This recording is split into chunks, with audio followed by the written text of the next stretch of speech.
Updates આવતા આપણને જોવા મળી રહ્યા છે. ઓગસ્ટમાં કાર્ડ સ્પેન્ડિંગમાં આપણે સારો એવો 25% યર ઓન યર બેઝિસ પર એક સુધારો જોઈ રહ્યા છે ને જે સ્પેન્ડિંગ જે માર્કેટ છે એનામાં પણ આપણે 50 બેઝિસ પોઈન્ટનો એક શેર જોઈ રહ્યા છે. માર્કેટ શેરની જો વાત કરીએ તો એ મંથ ઓન મંથ બેઝિસ પર છે અને ઘણા વખત પછી આ SBI કાર્ડમાં આપણે મૂવમેન્ટ જોઈ રહ્યા છે.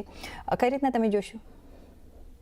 આપણે અગર ક્રેડિટ કાર્ડ સેક્ટરની વાત કરીએ તો જ્યારથી યુપીઆઈ ઇન્ટ્રોડ્યુસ થયું છે ને રૂપે કાર્ડ્સ ઇન્ટ્રોડ્યુસ થયા છે ત્યારથી આ ક્રેડિટ કાર્ડ કંપનીની જે ગ્રોથ છે એ થોડી ઓછી થઈ છે, કારણ કે લોકો યુપીઆઈ તરફ સ્વિચ કરી રહ્યા છે.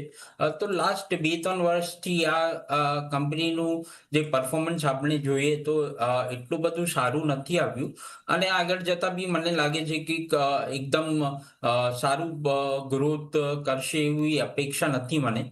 તો ક્રેડિટ કાર્ડ કંપનીઝ જે લિસ્ટેડ સ્પેસમાં છે એને હમણાં હાલમાં અવોઇડ કરવાની સલાહ રહેશે. તો અત્યારના આપણે અવોઇડ જ કરીશું આ સ્પેસને.